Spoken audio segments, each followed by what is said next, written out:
முண்டன் கணிப்பு. வணக்கம் மக்களே. கேது கிரகம் நெப்டியூன் சூரிய குடும்பத்தின் 8வது குழந்தை. தன்னைத்தானே சுற்றி வர 16 மணி நேரமும் 6 நிமிடங்கள் எடுத்துக்கொள்ளுகிறது.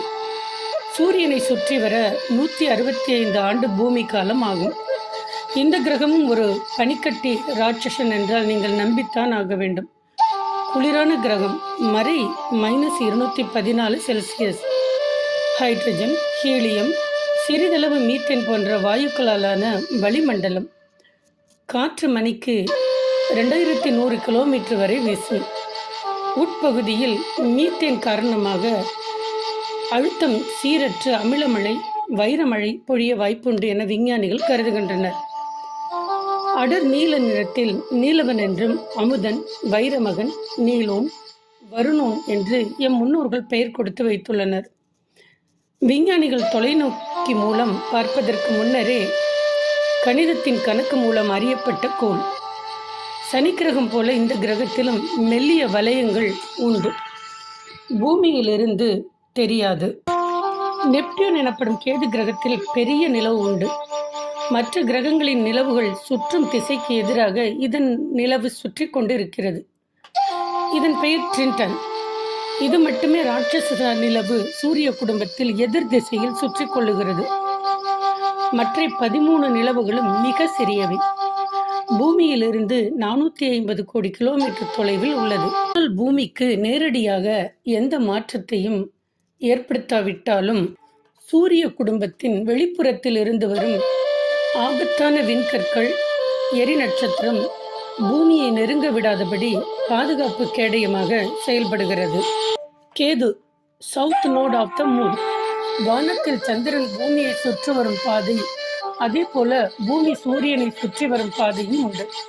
இந்த இரு பாதைகளும் ஒரே மட்டத்தில், நீளத்தில், அகலத்தில் இருப்பதில்லை.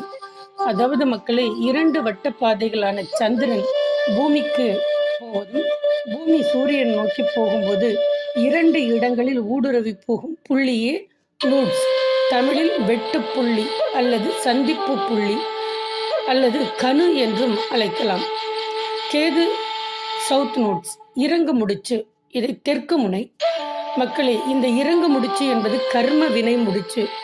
விடுதலை, பற்று நீங்குதல், உலகியல் மாற்றம், மறைக்கப்பட்ட உண்மைகள், பழமைக்கும் புதுமைக்கும் போர், ஆன்மீக விழிப்பு, உள்ளுணர்வு விழிப்பு, ஞானம் போன்றவற்றில் மனிதனையும் நாடுகளையும் இணைத்து மாயை எனப்படும் தொழில்நுட்பம், டிஜிட்டல் இலுனஷில் இருந்து வெளியேற்ற முயற்சிகள் செய்கின்றனர்.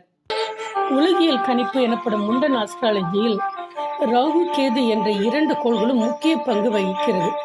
கேதுவின் ஆதிக்கத்திற்கு உட்பட்ட இடங்களை பார்ப்போம். கேதுக்காரகன் பழமைவாத தொடர்பு உள்ளவன்.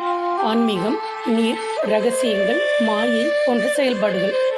மருத்துவமனை, கடலோரம், காடுகள், குகைகள், ஆசிரமங்கள், சிறைச்சாலை போன்றவற்றுக்கு அருகில் இருப்பவர். சில நாடுகள் உதாரணமாக எடுப்போம். இந்தியா, தென்னிந்தியா, திபெத், பூட்டான், நேபாளம் ஆன்மீக பூமி.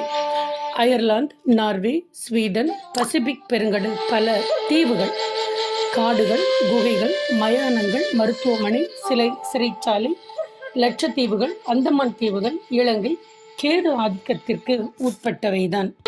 கேது கிரகம் முண்டன் அரசியலில் ஆட்சி அதிகார மாற்றம், திடீர் ஆட்சி கலைப்பு, ஆன்மீக புரட்சி, தொற்று நோய், வாயு பாதிப்பு, கிருமி தொற்று, இதை கண்டு அறிய முடியாத பல நோய்கள், நாகரீக மாற்றம், ரசாயனம், மருந்துகள் கண்டுபிடிப்பு, இயற்கை சீற்றம், கடல் கொந்தளிப்பு, சுனாமி, வெள்ளம், மாயை, சினிமா, இணையம், தொலைபேசி, புதிய கண்டுபிடிப்பில் மக்கள் மாயை நிலைக்கு தள்ளப்படுதல், தொழில்நுட்பம் எனும் மாயை இன்று உலகை பாழும் குழியில் தள்ளிக்கொண்டிருக்கிறது.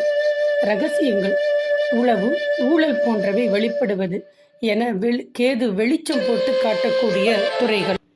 மக்களே, தீர்க்கமாக சொல்ல வேண்டுமெனில் மனதின் உள்நோக்கிய ஆன்மீகம் எனும் தேடுதலையும் கேதுவாகவும், கற்பனை, தொழில்நுட்பம், அறிவியல், தத்துவ மாற்றம், கண்டுபிடிப்பு என பழமைக்கும் புதுமைக்கும் இடையே மாறிக்கொண்டும் இருக்கும் ஒரு கிரகம் என்பது நாம் தெரிந்து கொள்ள வேண்டிய ஒன்று என கூறிக்கொண்டு, இதுவரை சூரிய குடும்பத்தை அறிந்து கொண்ட நாம் இனி ஆகாயத்தையும் பூமியையும் அறிந்து கொள்வோம்.